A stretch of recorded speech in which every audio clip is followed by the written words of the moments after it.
Our session today is Community Connections and Farmers. And you'll have the opportunity to view 3 different farms, meet 3 different farmers, and hear them answer pertinent questions on farm-to-school relationships. I'm Allison Rosemore, and I farm here at Owl's Roost Farm in Rockford. And so I just want to start out by telling you a little bit about me and how I came to farming, and then I'll show you around the farm. So I came to farming during a time of my life when I was working a desk job that I didn't think was very important or fulfilling, and when I was in chronic pain. And so that gave me an opportunity to really think a lot about what's important to me, how I want to use my whole self to make a difference in my community. And what I came up with during that thinking process is that it was important to me to talk to kids in particular about how food systems can be a really important integrated part of our community experience. So I'm interested in food as a way of educating students, which makes me a perfect fit to be talking to you guys today. So I moved to Rockford, and I was very lucky to find this beautiful piece of land that I now steward right in the middle of town. And now I'm farming in some pretty unconventional ways that I'll show you as we walk around. But I just want to start by pointing out that if you've got an image in your head of like nice neat rows of very uniform identical crops, some of what I'm going to show you is going to be a little bit different than that. And I'll try to explain why I'm deviating from that image that you have in your head of what a farm might look like. Alright, the first thing I want to show you is my carrot bed here. So it's a pretty dense planting of carrots, and the first thing that you might be noticing is that there are a lot of weeds in here. And the reason why I let the bed get pretty weedy is because weeds serve an important ecological function. And eventually I would like to be planting crops that serve that ecological function instead, but I'm still pretty new, and until I can pick those crops more intentionally, the weeds actually help me out quite a bit. So some examples of that are, we've got the big yellow black-eyed Susans over there. Those attract pollinators to my garden. They're helping get my tomatoes and other flowering crops pollinated so that I can have a good strong crop. Squash and tomatoes over here. Squash and tomatoes are such an important crop because they're real crowd pleasers. Most people are interested in a tomato. So I do try to grow a lot of those. I'll show you just one more thing before we move on and start talking about how schools could partner with farmers like me. Back here, I've got some drying beans. So it's a really dense planting of a lot of different kinds of drying beans. So things like black beans and pinto beans that you can use through the winter, and that offer a kind of different nutrition profile than some of the other crops that you might be used to on a vegetable farm. Sometimes it's hard to think of examples of protein-heavy foods that vegetable farmers can grow for schools, but drying beans are one thing that I'm experimenting with this year that could serve that purpose. Alright, so now I want to talk a little bit about what it would look like for schools to partner with small farms like me, and I've got with me here Katie Townsend, who works with me at Angelic Organics Learning Center, and she's going to have a conversation with me.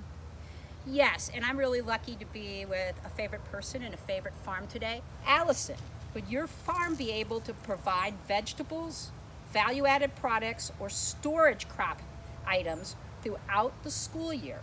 Yeah, so in the spring, from April on to the end of your school year is a time frame that I could very easily be providing more traditional outdoor grown vegetable products, things like kale. And then in the fall, from the time that your school year starts through about the end of fall semester is when I could be providing outdoor kinds of crops. And obviously it would vary quite a bit over that period of time. What I'm able to offer in September is quite a bit different than what I'm able to offer in December, but I can cover that whole time period pretty easily. Follow up, share with us some produce that you think you can provide in bulk. So we were talking about types of things and availability things. We're switching over to a conversation about bulk. So I have a lot of flexibility in what I grow. I'm a new farmer, and so I haven't really built up infrastructure around producing a lot of any one crop. And so if a school were to tell me that they really were interested in bulk cherry tomatoes or bulk radishes or anything really, I could probably make that happen for the school because I'm super flexible in that way. But some ones that would be particularly easy for me in the early fall would be things like summer squash, even cherry tomatoes I think would be a relatively easy thing for me to provide in bulk. And then on the spring side of things, we would be looking at more the greens type of thing. Kale is a particularly easy thing for me to provide in bulk, but also we could talk about other greens like spinach, baby greens, baby lettuces, things like that. You are super fun to interview because you've segued beautifully into my next question, which is the average elementary school in Northern Illinois can easily have over 500 students in the building. So this little twist in the question you already answered, but I want you maybe to expand it. What type of fresh produce could you offer in bulk for possibly a school lunch? And that means probably something they'd use that day or the next day. Right. You did mention greens. Is there anything else you want to expand on when we're thinking salad bar? Yeah, so in terms of salad bars, in the winter, I'm going to go back to microgreens again because they're cute and tiny, and the kids that I've worked with in the past have really been into them as a concept. And there's something that I can provide fresh for immediate use in a salad bar or as like a topping for other things right on through the winter. So I think that that could be a great option. But also, whatever schools were interested in maybe introducing to their students, I could consider growing in quantity for you. Radishes can sometimes be a real pleaser for kids because they've got a really interesting taste, or they can be something that kids want no part of. So I think that what I can do is work with you to figure out what you think would be a good fit for your student body, and then we can make a plan based on that. So we're at number 3, which is one of my favorite questions because it has a lot of room to expand.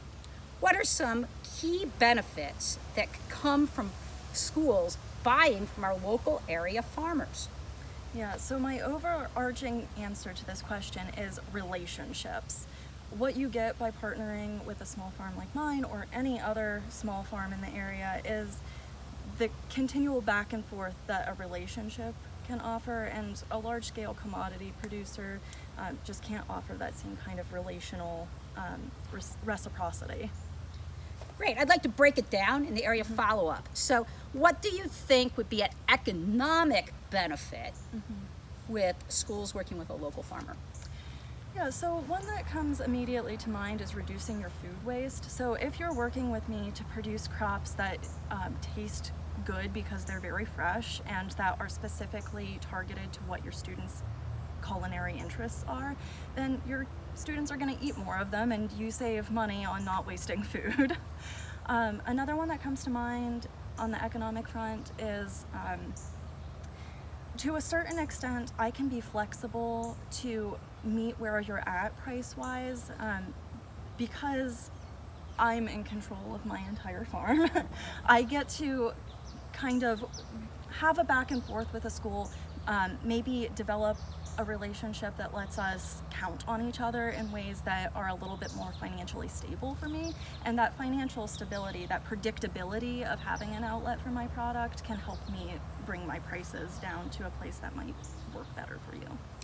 Great. Well, I'm now going to key in on what you said about relationships. What is an educational benefit that the farm-to-school relationship would have? Yeah, so where we're at right now is about a 5-minute walk on neighborhood streets to Brookview Elementary School in Rockford. So you can imagine kids from that school walking here with their teacher. No need to hire a bus, no need to organize a fancy field trip. They could just come here and be in my space and see the way that their food is grown, learn important lessons about ecology and how community systems work. And I would be thrilled to participate in that kind of educational work. I can also come to the school. I would be happy to do programming at schools as well.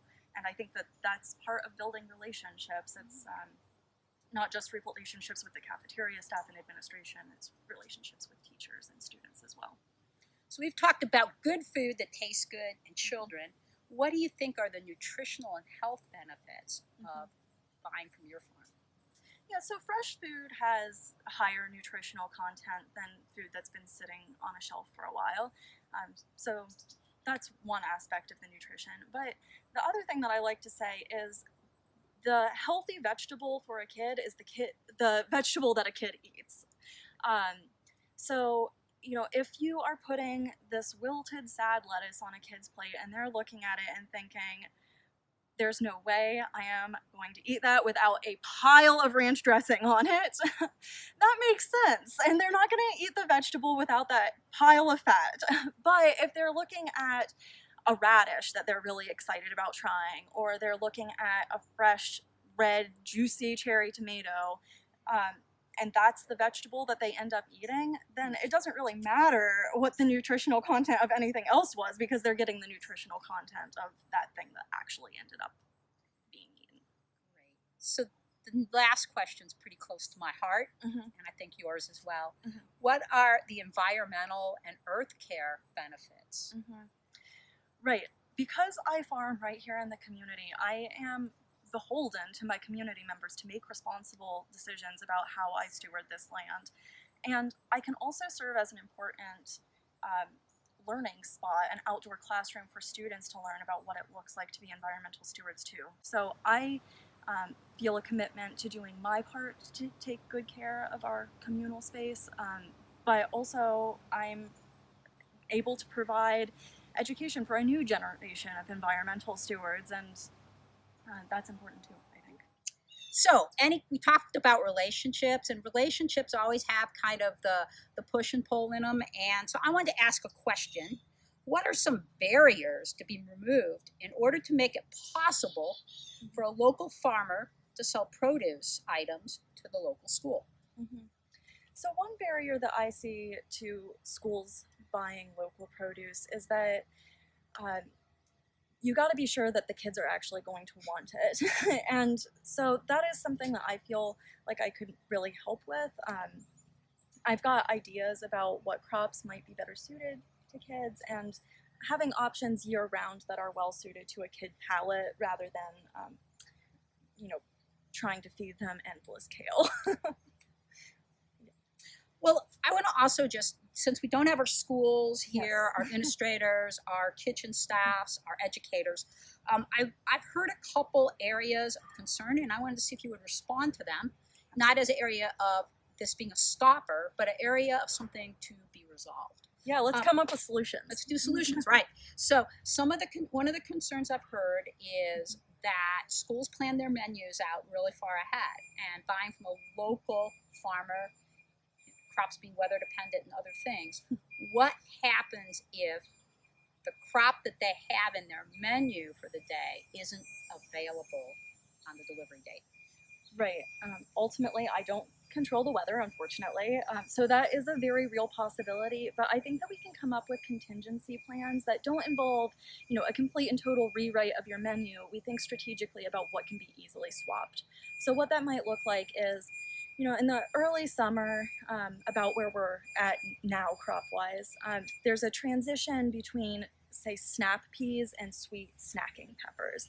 So those are two very different crops, but they can be used very similarly. They're both things that could go into a salad. They're both things that you could dunk into a hummus or some other kind of dip. So maybe the solution that we come up with to that problem is coming up with two or more different options that whichever one of them happens to have been blessed by the weather that we got that particular month is the one that we go with, but they can both kind of slide into your menu in the same way. Great. Another barrier I heard about is, and you already addressed it a bit, is cost. That a lot of schools are supplied by government commodities, let's be honest. Mm-hmm. Would you like to say anything more about cost and Mm-hmm. removing the barrier of cost? Yeah, so one way that we could think about it is that ultimately the money that a school spends on my farm recirculates in the community, so it keeps paying dividends. But I know that that doesn't help with your bottom line for your menu budget right now. So what I'll say to that is, that's why I think that it's so important that we talk about what your students are actually going to eat, because the product that you buy being actually consumed means that that investment that you're making is worth it. And if my product is maybe a little bit more expensive than what you would be able to get through the government, then you can make the most of it by making sure that as much of it gets eaten as possible. And then, as I mentioned before, as a small farmer, I control the financial structure of my farm, and I am 100% willing to be flexible and try to meet you where you're at as far as pricing. I think that's part of the relational nature of it. Is I meet you halfway because I care about our relationship, not my bottom line as much. Great. A trend is happening with so much food that's being reheated or canned that kitchens in schools, cooking equipment is being removed. Things like ovens for baking, and not that's not happening in all schools. But would you have any insight on what can happen with fresh food and easy preparation if you have minimal equipment on your campus?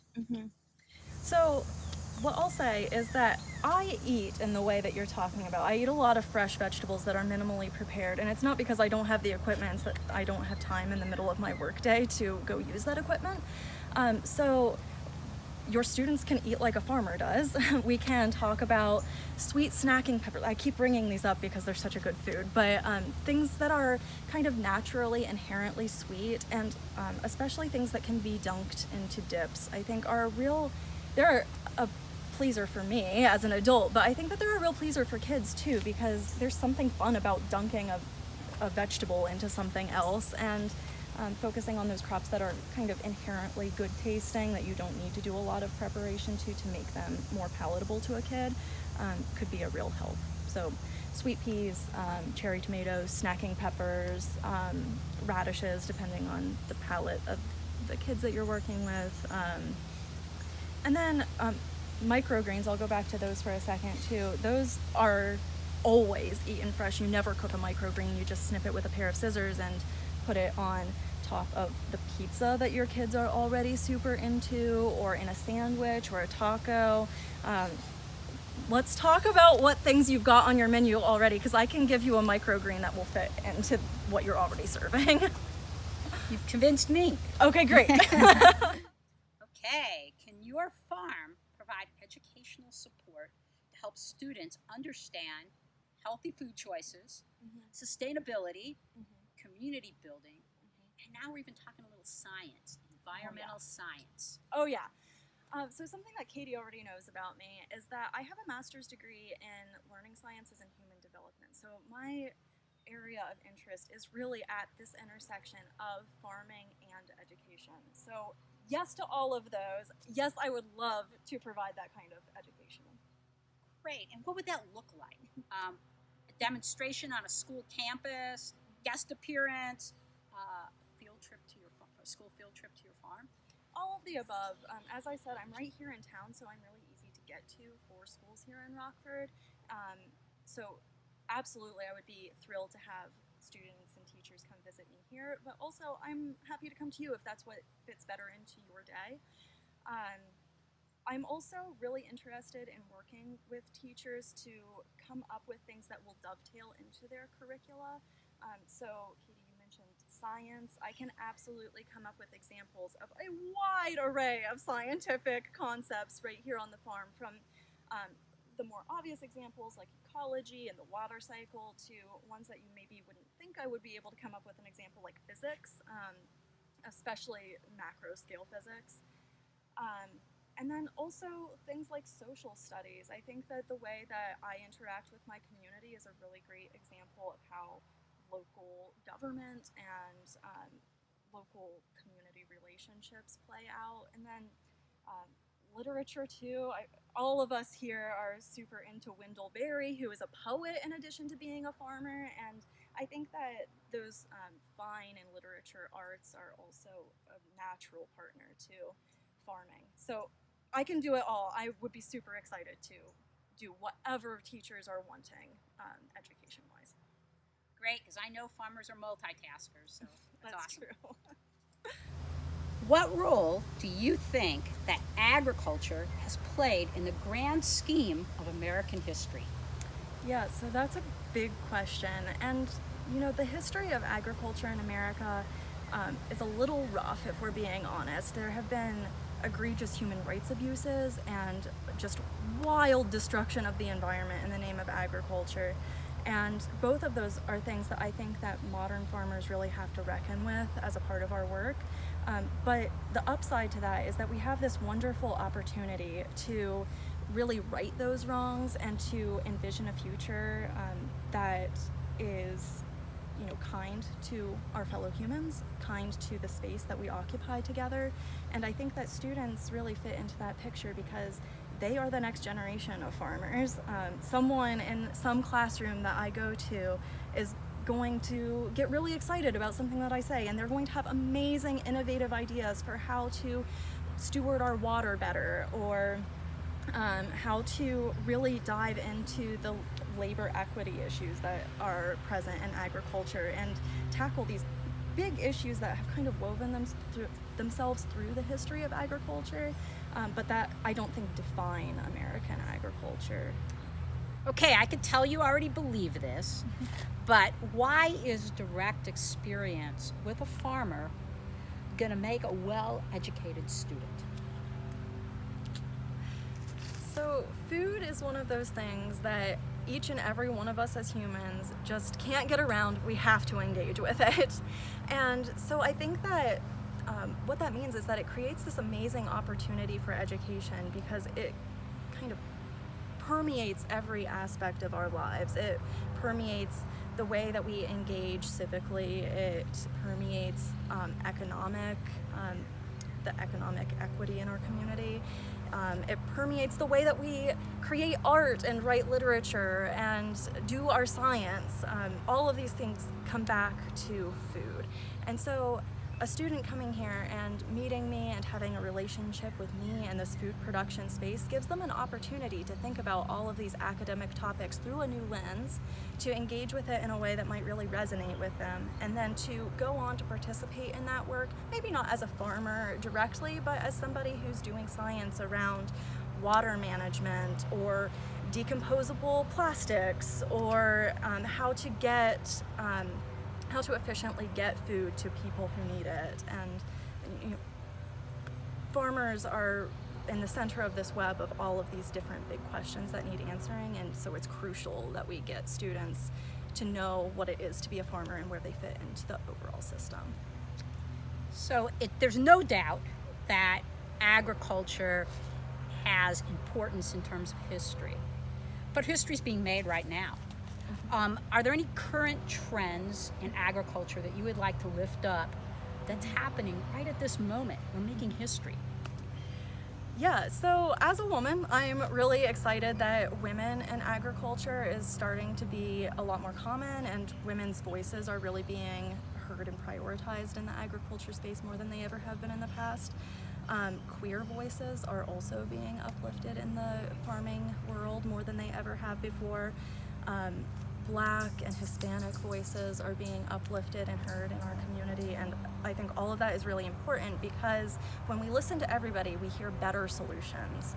If you hear 10 ideas for solutions, one of them is going to be amazing, but you have to listen to everybody to find that one amazing solution. So I'm really excited about that. On a different note, a specific development in agriculture that I'm so excited about is no-till agriculture, which I described a little bit earlier as being where you never use a plow or a till or anything to break up the soil. And that's really cool from an ecological perspective because it keeps the ecology in the soil really healthy. Things like the fungi in the soil, the bacteria in the soil, all of the things that keep our plants really healthy and vibrant are being protected when we do no-till agriculture.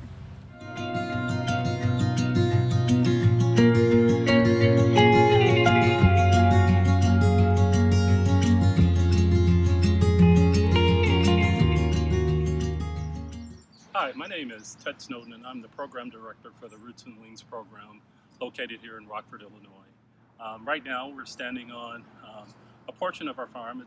We actually farm in Black Hawk Courts, which is a Rockford Housing Authority property, and we farm on about a half an acre here. Originally, we started this program in 2002, and we were working with a number of different partners here in this community. And then in 2009, we decided to start farming over here at Black Hawk Courts. With that partnership came Rockford Housing Authority, obviously. In addition to that, the Rockford Park District, as well as Zion Lutheran Church. And one of the things that we originally had a conversation about was launching a farm. And we started off with 4 raised beds, which were right outside the Black Hawk Buddy House. And from the interest from folks from within the community, it expanded to what we have today. We are farming now on about a half an acre. We're standing inside the fence line where we grow the majority of our vegetables. And all of our vegetables that we grow, we have a business enterprise component to that. One of the business enterprises is that we have a CSA program. We do a summer CSA program as well as a fall CSA program. And in addition to that, we also go to market. One of the integral parts of the work that we do here is our educational component. And we have a youth leader program, and it's made of youth from within the communities between the ages of 12 and 15. And those youth are typically involved with our program from mid-June through mid-August. And everything that we do here on the farm is really surrounded around when the youth are out of school and being able to support the work that we do here. The youth typically, we have them usually about 2 days a week, a couple hours a day, and they are paid a stipend based on their interests, their participations, and the goals that they meet for the day. In addition to that, we have what we refer to as a superhero program, and those are the little small kids that usually sometimes accompany their older sibling over to our program. So naturally, we try to keep them preoccupied while they're here. Our farm in general, like I said, we are farming within this fence line, and we also are farming in 2 fairly large high tunnels. They're approximately 30 feet wide by 120 feet wide, 120 feet long, and we do 60% of our production comes out of our high tunnels, and the remainder comes out of the farm that you see here. In addition to that, we have a community farm, which is in the front of our farm here, and we have approximately about 20 beds that we grow fresh fruits and vegetables for folks within the community. It's available to them for 24/7. They can come over and harvest and maintain and pick anything that they want throughout the day, and it's theirs for free. And that's overall is a little bit about our program, and thank you for taking an interest. Hi, my name is Yadi Moore, and I'm the urban farm manager here at Black Hawk Courts Farm and Garden. And right now, you're inside of my hoop houses. Everything that you see grown in my hoop house, I grow natural. I don't use no harmful pesticides, fertilizer, or anything that'll harm the body. As of right now, I grow a bunch of everything. I grow collards, mustards, turnip, you name it, then I grow it. I've been growing close to 6 to 7 years. I started out living in Black Hawk Courts and just a regular resident doing my community service work, and then I ended up getting a job here, which turned into a miracle. It's a blessing. As of right now, what I'm growing, I'm in the middle of my CSA season. I'm on week 6, and this turned out beautifully. I have an abundance of everything here. I got some curly kale, got some turnips, walking greens, bunching onions, try to keep it going. This is actually one of 2 hoop houses. I actually got another one that's right behind us. I use my first hoop house here is for mainly like my greens, salads, things that'll kick off the farming season for the spring and midsummer. When we take a look at hoop house 2, you're gonna see all of my midsummer going into fall crops like the peppers, the tomatoes, the eggplants, all of my summer stuff, melons and stuff. And it's been great.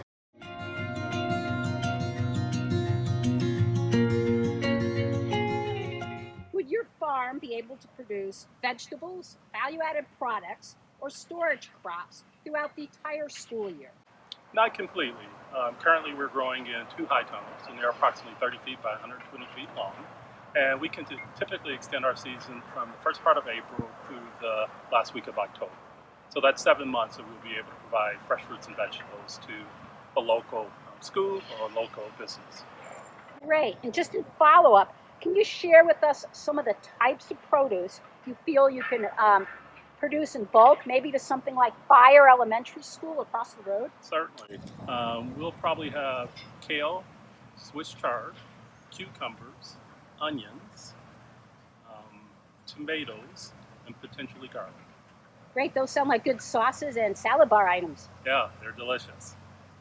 What are some of the key benefits that could come from schools buying food from local area farmers? Well, first and foremost, and most importantly, is that they know where their food is coming from. And also it gives the local farmer an opportunity to be able to engage with those schools and really just open up the dialogue about why it's important to be able to source locally. Great. I'd like to follow up a little bit by talking about some specific areas. If you could speak to those areas, what would you think would be an economic benefit? Without a doubt, it's be an economic benefit to the farmer itself. They really get an opportunity to be able to sell their produce locally and to be able to benefit from that. Great. How about educational? I think it's really important with a farm. You have an opportunity to be able to open up your farm to having outdoor living space, educational space that students can engage in and be a part of. And nutrition and health. What is in there for the students? Nutritionally dense vegetables. All too often the vegetables that they get, perhaps at lunchtime, they have to travel quite a distance to get to their place. They lose some of that nutritional value through that transit. And by being able to source locally, you obviously be able to get the product sooner, and all the nutritional content and value is still retained in the vegetables. Great. And also too, can you speak a little bit to the environmental and earth care benefits of a farm like this? A farm like this, like many farms, we are an organically grown farm. We don't use any GMO seeds, no pesticides, herbicides, or fertilizer. Naturally, none of those contaminants are going into the soil or going into the product that you're getting, so quite frankly, it's much healthier for you. What are some of the barriers to be removed in order to make it possible for local farmers to sell produce and other items to their local schools? I think one barrier is that for the schools to financially allocate money in their budget to be able to purchase fruits and vegetables from a local farmer. So that's one barrier. And secondly, just having the confidence of being able to source from local farmers and having multiple farms that they can get their produce from. And that way it can serve as a backup to be able to fulfill any needs that they may have. Can your farm provide educational support to help students understand these things? Healthy food choices, sustainability, community building, and environmental sciences. I think with no questions, we could tap into all those different things. Specifically by having students come to the farm, we could talk about a sundry of different things, from worm composting to succession planting, to companion planting, to growing organically versus non-organic, to growing in our high tunnel versus growing outside. There's just a multiple different things that we can talk about. In addition to that, we can do canning demonstrations here at the farm, and that can also be applicable to the schools as well. That's really great. I'm convinced that you guys are already experienced as educators. We are. We have a youth leader program that typically takes place right around mid-June when the youth get out of school, and it runs through the mid-August. And the youth leaders that are involved in the program, there's an educational component that goes with that. We talk about a number of different things. Some of the things I've already shared with you. We talk about plant biology. We talk about processed foods versus non-processed foods. So it's just a sundry of different things that we can certainly teach here. And one of the beauties about being here on the farm, some of those things are spontaneous.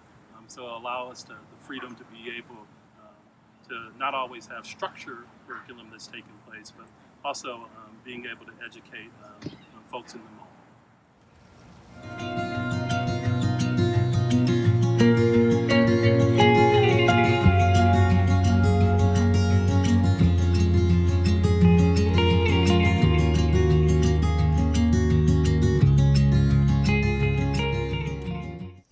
Hi, Hi, I'm Andy Hazard, and I am the farmer behind Hazard Free Farm, and we are standing in an oat field that is almost ready to be harvested. I come from a long line of farmers. My family arrived here around 1847, and as the train industry came through, my great-great-great-grandfather was put out of work as he was a carriage driver, and they took up farming. But we all come from a long line of farmers, and on this farm, it's my work to figure out how to grow crops sustainably and locally, and my specialty is taking heirloom seeds and growing them, saving the seed, and adapting them to the Midwest weather and changing environmental stressors.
So Andy, I've been looking forward to this day to, first of all, come back to your beautiful farm.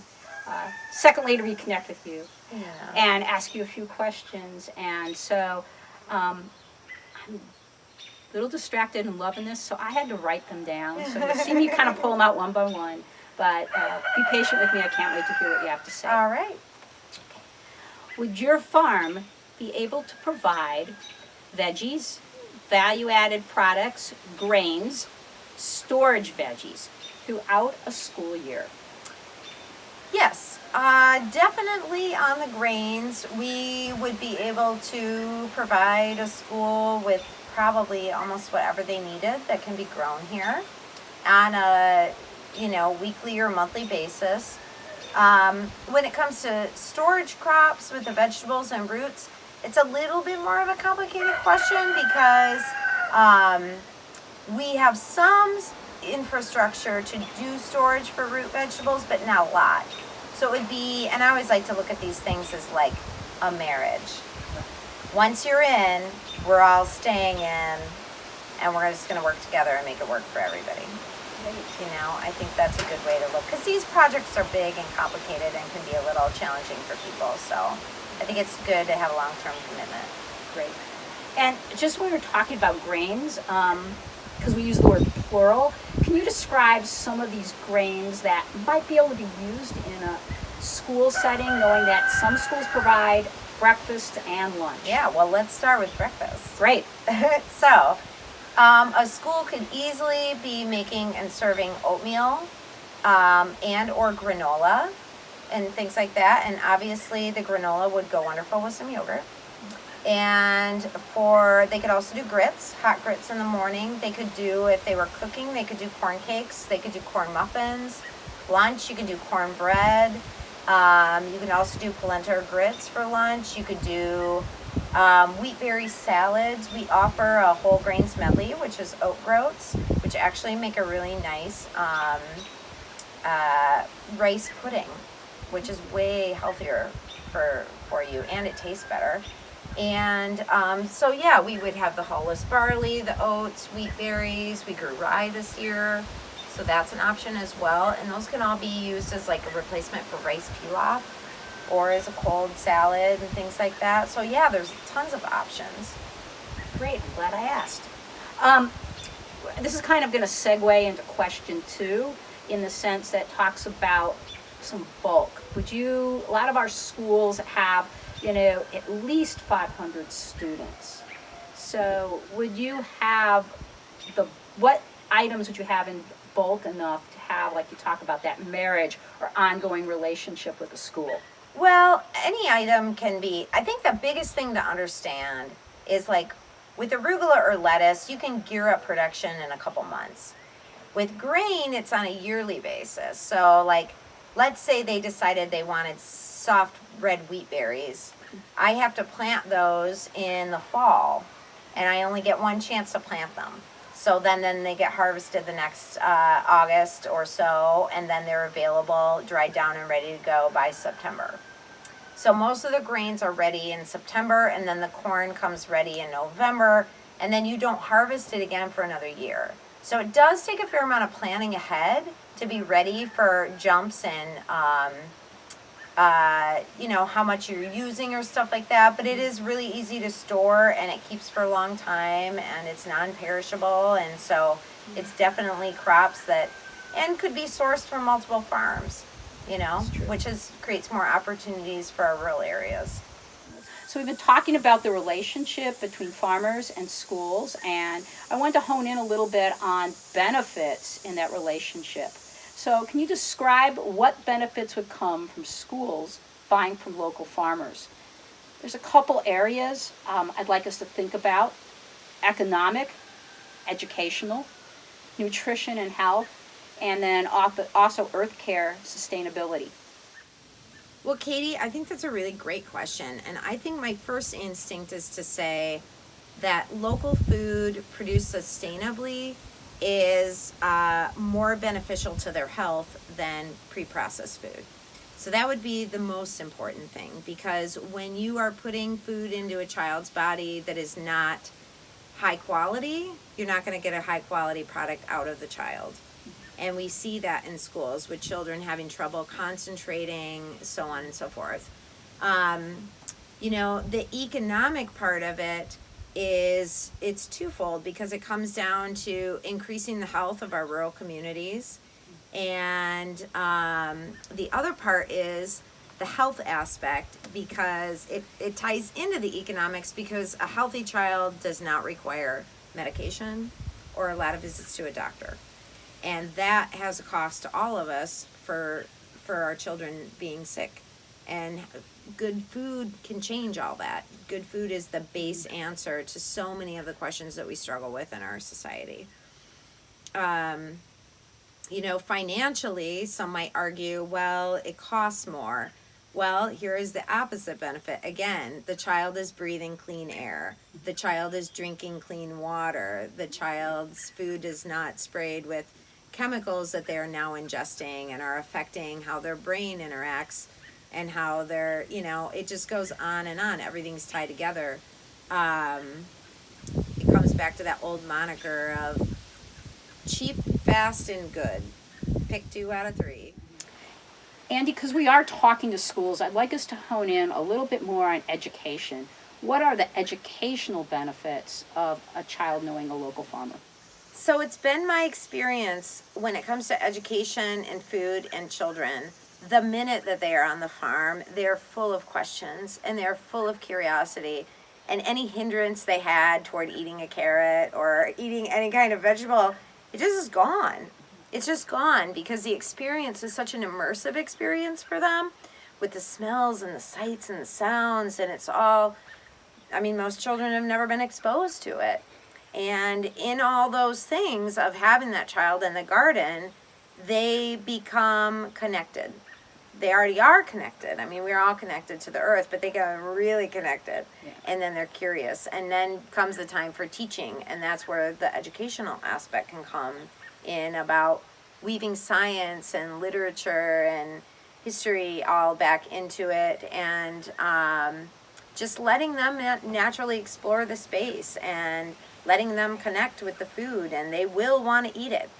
It changes everything, because then when they're back at school and they say, these carrots are from Andy's farm, they will remember that day, and they will remember the passion they felt and the emotions they had and the thoughts. And it makes that connection. It makes it really easy to get them to eat the food and to get them curious and learning about the environment. learning about how everything works together and how it's all one connected thing. That's a good point. All right, let's talk about what are some barriers that could be removed in order to make it possible for local farmers to sell produce to local schools. I think that anyone that works in a school and feeds children understands that like good food is what we need for them, and so they want to provide that, but they're also balancing, you know, budgets and stressors and all these other parts.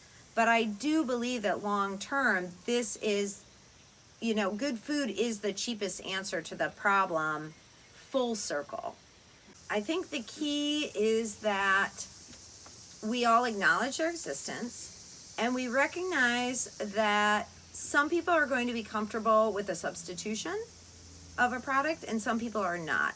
Like some people are okay with saying, oh, we were going to do a saute, we'll substitute sweet potatoes for carrots, you know, and some people are not. And everybody needs to be met where they're at in terms of how much substitution are they willing to do. Even on the farm, we substitute crops, planting dates, planting different crops. It is disconcerting, and we don't like that because it's like life is too unpredictable as it is. So we want to have planning, and I think the more planning we can do, the more answers to those issues of like, what if, then what? And what if, then what comes back to the farmers being well connected, leaning on each other so that if I come up 1,000 pounds short, I have another farmer to call to source that product, so on and so forth. And I think too, as we go on, people's creativity will show. You know, not everyone has a lot of creativity, but some people have a lot of creativity. And they can come up with wonderful substitutions or recipes, and those will all be shared. We'll have a network to lean on each other. I think the other thing is that the easiest way to get a kid to eat a vegetable is to bring them out to the farm. I think that bringing the adults to the farm, bringing the chefs, the cooks, the leaders in the school, anyone, all the adults need to be on board.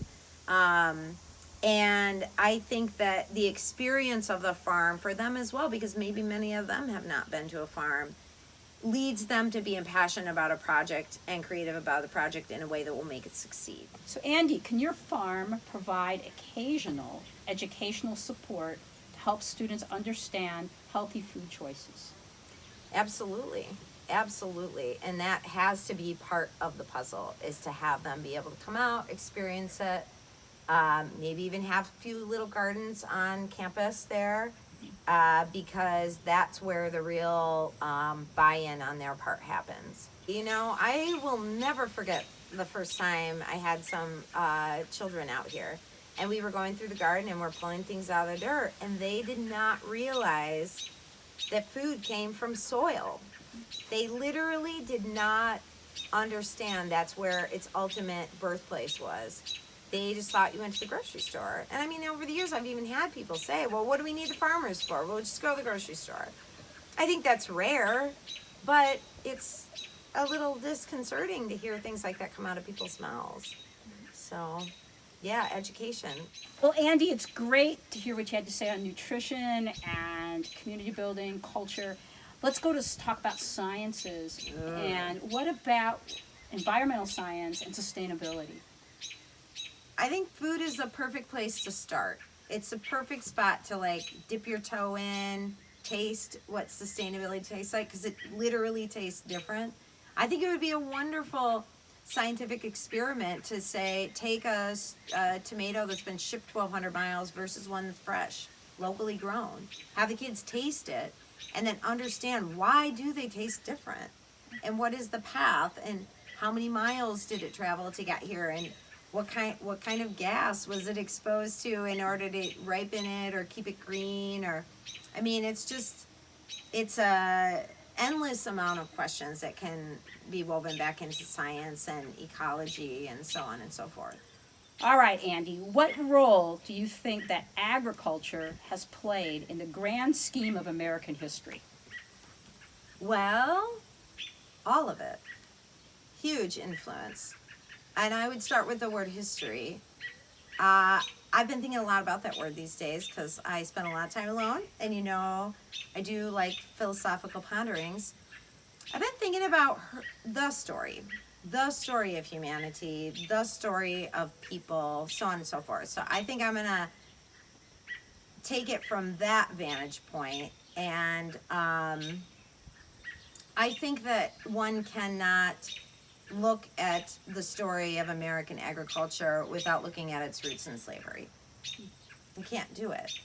We have to recognize that, and then we have to reconcile it, and we will not heal our agriculture system until we look at that and until we understand the flow of money and where it's gone. It has not gone to the farmer.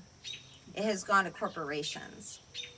The farmer has not benefited from a free market capitalist society because they don't have it.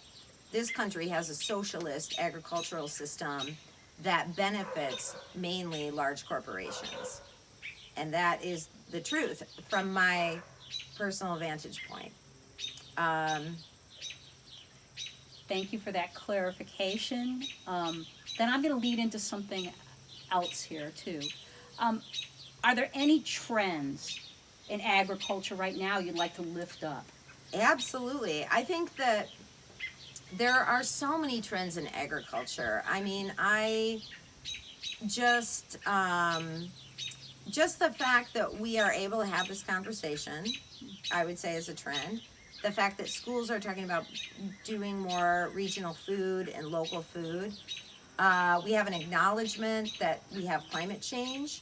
We have the federal government starting to talk about carbon credits with agriculture, which would be a huge boon and would change everything. We have perennial grain with Kernza coming on the forefront. We have people paying more and more attention to chemicals in food and eating more organic. We have more people cooking at home right now, especially in the pandemic, and more people gardening now than ever. And so I think that this may come, we may be on the dawn of a golden age of agriculture in finding a balance with nature and humanity. So I think that one of the things that I've learned being a farmer is that you're obligated to entertain a thought. You don't have to buy into it, you don't have to believe it, but one of the things that makes a really good farmer is just being willing to entertain an idea for the sake of entertaining it. And I think when it comes to bringing local food, regional food, sustainable food into schools, I think that if we can approach it with that mindset, it might be the thing that makes all the difference in the world. And I think at this time in our story as human beings, like it might be the thing that's needed in a lot of different ways. So I'll just leave you with that thought. And eat your cucumbers. Pygmalion does. Huh.